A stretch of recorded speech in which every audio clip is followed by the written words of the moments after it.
আসসালামু আলাইকুম সবাইকে, welcome to our YouTube channel. কেমন আছো তোমরা সবাই? আশা করি তোমরা সবাই খুব ভালো আছো। আর আজকে বিদায়ের লাস্ট দিনের যে ব্লগটা আমরা শপিং করতে বেরিয়েছিলাম, সেই ব্লগটা নিয়ে চলে এসেছি তোমাদের সামনে। ওই কিছু ছোটোখাটো জিনিসপত্র, খাবার দাবার এইসব কিনতে বেরিয়েছিলাম। আর আমাদের এই যে বিদারের যে বেল্লাল কলোনি আছে না, বেল্লাল কলোনির ওখানে একটা ছোটোখাটো শপিং মল টাইপস আছে, তো সেখানে গিয়ে আমরা কিছু ওই পাঁপড় টাপড় এটা ওটা এসব কিনছিলাম। প্রত্যেকবারই যাই, তো এবার আমাদের হোস্টেল থেকে একটু ডিস্টেন্স ছিল, তাই আমরা অটোয় করে যাচ্ছিলাম। যখন বাজারে যাচ্ছিলাম তখনও ভাবিনি যে সেদিনই সন্ধেবেলা আমাদের বেরোতে হবে। সবার টিকিট একসাথে হয়নি, আমাদের দুজনের টিকিট হয়েছিল আমাদের ফ্রেন্ডদের মধ্যে। তো সেদিন সন্ধ্যাবেলায় আমাদের ট্রেন ছিল। তো এই যে আমি চলে এসেছি, আর আমি ওখানে গেলে মেনলি পাঁপড়টাই বেশি কিনি। ওখানকার পাঁপড়টা খেতে খুব ভালো লাগে, আর অনেক রকমের পাঁপড় থাকে, এখানেও অবশ্যই পাওয়া যায়। তবুও আমি হায়দ্রাবাদে গেলে, এক্সাম দিতে গেলে ওখান থেকে আমি মেনলি পাঁপড়টা খুব বেশি নিয়ে আসি।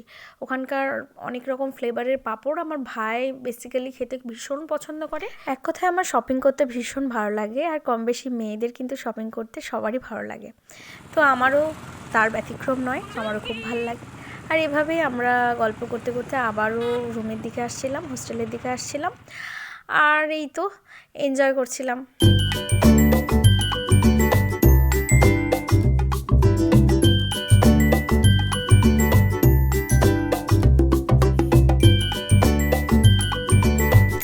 এখন হচ্ছে রাত প্রায় 3টে, মধ্যরাত।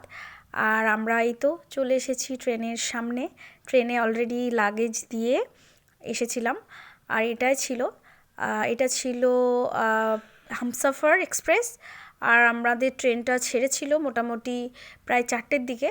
তো এই ট্রেনটাতে করে আমরা আসছিলাম শালিমারের উদ্দেশ্যে। যতবারই যাওয়া আসা করি নতুন নতুন প্রচুর এক্সপিরিয়েন্স হয়, এবারও তার কোনো ব্যতিক্রম ছিল না। এবার আমরা মাত্র 4টে মেয়ে আসছিলাম। আমরা এই কামরাতে দুজনই ছিলাম, আর অন্য জায়গায় আর দুজন ছিল। পুরোপুরি আমরা 4জন একাই আসছিলাম বলা যেতে পারে। তো এটা আমাদের জন্য খুব নতুন একটা ব্যাপার ছিল। ভয়ের কিছু ছিল না, বেশ এনজয় করছিলাম। আর এই যে পুচকুটা, এরা 2-4জন পুচকু উঠেছিল, ভীষণ দুষ্টুমি করছিল, আর সেগুলোই আমরা এনজয় করছিলাম। তো সব মিলিয়ে আমরা আস্তে আস্তে শালিমারের দিকে আসছিলাম। আর বাড়ি আসার যে একটা এক্সাইটমেন্ট, সেটা একটা অন্য লেভেলের। যতই যেখানে যত ভালোই থাকি না কেন, বাড়ি আসার একটা আলাদা মজা আছে।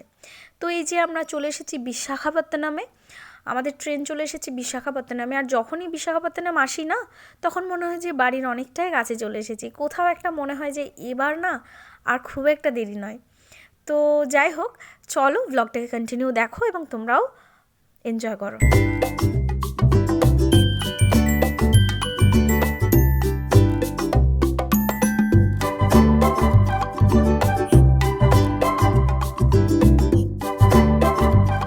পাহাড় নদী পেরিয়ে সন্ধে থেকে রাত, রাত থেকে ভোর, এবং ভোর থেকে খুব সকাল 6টার দিকে নেমে গেলাম শালিমারে। শালিমার স্টেশন থেকে ট্যাক্সি নিয়ে যাচ্ছি এখন শিয়ালদা স্টেশনে। ওখানে মোটামুটি ওই 10টার দিকে, 10:30টার দিকে একটা ট্রেন ছিল, যদিও ট্রেনটা অনেকটাই লেট করেছিল। তো যাই হোক, শেষমেশ ট্রেন ধরে আমরা বাড়িতে নেমেছিলাম ওই 2:30 নাগাদ, 2-2:30 নাগাদ নেমেছিলাম। আর কোনো শ্যুট করতে পারিনি। আজকের ভ্লগটা ঠিক এতটুকুই। আবারও নতুন কোনো ভ্লগে নতুনভাবে তোমাদের সঙ্গে দেখা হবে। ততক্ষণের জন্য সবাই ভালো থেকো, সুস্থ থেকো, টাটা।